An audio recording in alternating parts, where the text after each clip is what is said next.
जय हिंद छात्रों, आप सभी कैसे हैं। उम्मीद करता हूं कि आप सभी अच्छे होंगे और तैयारी अच्छे से कर रहे होंगे। क्लास 10th के मैथमेटिक्स के चैप्टर वाइज ऑब्जेक्टिव सीरीज में आप सभी का स्वागत है।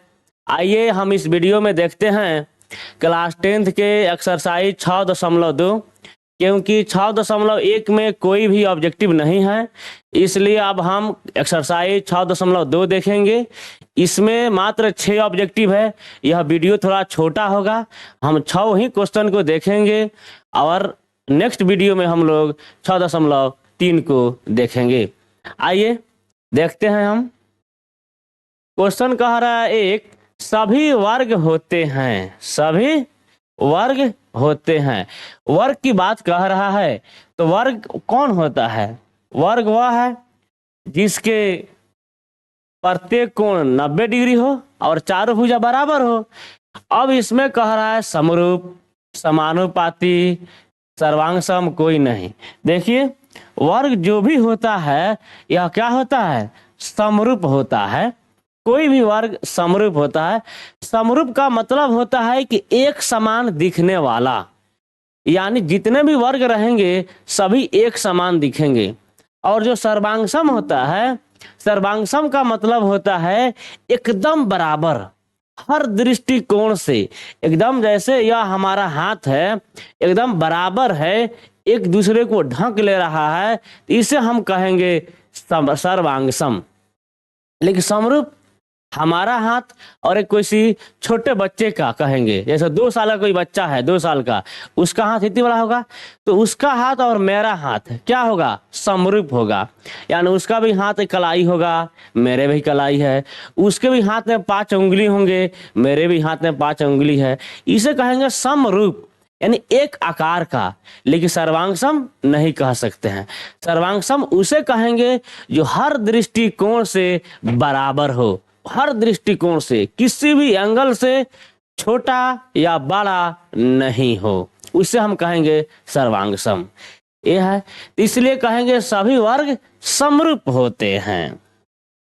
आइए 2 नंबर, सभी समबाहु त्रिभुज। वहीं आया कि सभी समबाहु त्रिभुज भी क्या होंगे? समरूप ही होंगे। ये ऑप्शन नंबर ए ही होगा। अब आइए 3 नंबर। 3 नंबर कह रहा है चित्र में ओडीसी। आइए थोड़ा सा हम इस जो फिगर है इसको हम बड़ा करते हैं और बड़ा करके आप लोग को समझाने का प्रयास करते हैं। आइए अब समझेंगे। बड़ा हो गया है। कह रहा है चित्र में त्रिभुज ओडीसी, ओडीसी समरूप है ओबीए के, ओबीए के समरूप है। सीडीओ 70 है, सीडीओ यानी यह वाला एंगल जो है 70 है। और बीओसी, बीओसी यह वाला एंगल 115 है। तब कह रहा है डीओसी का मान बताइए। डीओसी, डीओसी यानी इस वाले एंगल का मान बताना है।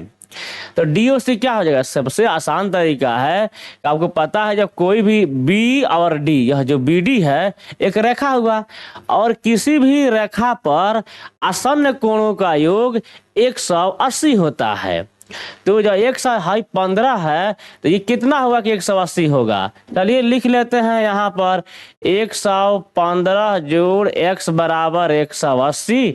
तो x का मान निकल जाएगा 180 माइनस 115, तो यहाँ निकल जाएगा 65। Option number C. क्या इसको हम मान लेंगे x, यह जो है इसको हम लोग x मान लेंगे। तो ये दोनों कोण मिलके 180, यानी 115 और x मिलके 180, तो इस हिसाब से हमारा निकल गया 65 डिग्री आंसर। चलिए हम इसको छोटा करते हैं।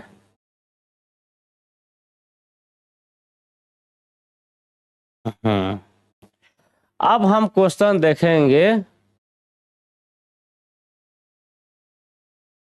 हाँ, अब हम क्वेश्चन देखेंगे 4 नंबर। एक सरल रेखा, अरे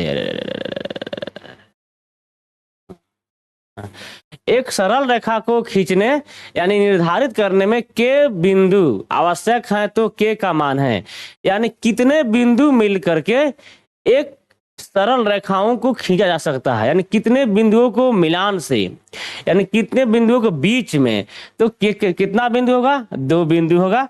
कैसे होगा देख लीजिए, कहीं भी एक यह बिंदु होगा और एक यह बिंदु होगा, इन दोनों के बिंदु को जब हम मिलाएंगे तो कितना, एक सरल रेखा हो जाएगा। कह रहा आगे, यदि 2 समरूप त्रिभुजों की संगत भुजाओं में 3:4 का अनुपात है तो इनके परिमाप का मान है। यानी अगर इसके संगत भुजा का अनुपात अगर 3:4 है, 3:4 है इनके संगत भुजाओं का, तो इनका जो परिमाप है उसका भी अनुपात 3:4 ही होगा। यानी जिस अनुपात में भुजा दिया रहेगा उसी अनुपात में परिमाप भी होगा, 3:4। छठा नंबर, त्रिभुज ए बी सी में एक्स वाई क्रमशः भुजाएं ए बी और ए सी पर 2 बिंदु है तथा एक्स वाई। चलिए त्रिभुज बनाते हैं। जब कह रहा है त्रिभुज बनाने के लिए, तो आइए त्रिभुज बना लेते हैं। यहां से इसका हम लोग रंग चेंज कर देते हैं भाई त्रिभुज का, ताकि हम लोग को दिखे। चलिए, अब हमारे पास त्रिभुज हो गया। अब कह रहा है कि एक्स वाई ए बी और ए सी पर 2 बिंदु है। चलिए एक रेखा भी खींच लेते हैं हम, एक रेखा यहां से ले लेते हैं। इसका भी रंग चेंज कर देते हैं हम। कौन सा रंग ले लें भाई, इस यह वाला रंग ले लेते हैं। चलिए हट जाओ, हो गया, दिख रहा है। अब देखिए, अब ये नामाकरण कर देते हैं हम, नामाकरण। इसको मान लेते हैं, इसको मान लेते हैं हम ए बी और सी। कह रहा है ए बी पर एक्स है, यानी इसको हम मानेंगे एक्स, और ए सी पर है वाई। आगे कह रहा है एक्स वाई समानांतर बी सी है। क्या है भाई, एक्स वाई समानांतर बी सी है, यानी इसके समानांतर यह है। ए एक्स अनुपात एक्स बी बराबर 2:3। देखिए ए एक्स अनुपात एक्स बी का अनुपात दिया है 2:3 दिया हुआ है।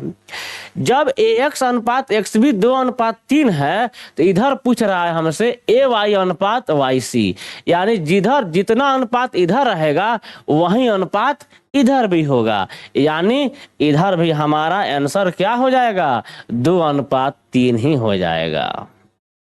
जब इधर जो अनुपात रहेगा, अगर रेखाएं यह समानांतर होती है तो वही अनुपात उधर भी होगा, क्योंकि थेल्स प्रमेय कहता है किसी भी त्रिभुज के एक भुजा के समानांतर खींची गई रेखा अन्य 2 भुजाओं को समान अनुपात में विभाजित करती है, यानी वही अनुपात रहेगा, उसी अनुपात में विभाजित करती है। थेल्स प्रमेय यही कहता है। तो जब इधर 2:3 है तो इधर भी 2:3 होगा, यानी ऑप्शन नंबर बी होगा। इस तरीके से हम एक्सरसाइज 6.2 के 6 क्वेश्चन को देख लिए। उम्मीद करता हूं कि आप लोग को समझ में आया होगा। यह वीडियो अपने दोस्तों में जरूर शेयर कीजिए अगर आपको समझ में आया होगा तो। अगर समझ में नहीं आया होगा, शेयर करने की कोई आवश्यकता नहीं है। क्यों शेयर करेंगे, अपना भी टाइम खराब होगा, दूसरे का भी टाइम खराब होगा। अगर समझ में आ रहा होगा, जो भी हमारा ऑब्जेक्टिव सीरीज मैं चला रहा हूं, अगर आपको अच्छा लग रहा होगा तो अपने दोस्तों को बताइए, उनको पहुंचाइए कि देखो सेंटर पे एग्जाम बीत चुका है, अब हमारे पास ऑब्जेक्टिव सब्जेक्टिव सारा सब्जेक्ट की तैयारी करना है। आओ यहाँ पर 1 घंटा से कम ही हर मेरा वीडियो 30 मिनट 35 मिनट का होता है, यह थोड़ा छोटा है। कि अगर कोई भी वीडियो डेली तुम 30-35 मिनट खर्च करोगे, तुम्हारा ऑब्जेक्टिव क्लियर हो जाएगा, यानी 50 में 50 नंबर आने से तुमको कोई नहीं रोक सकता है।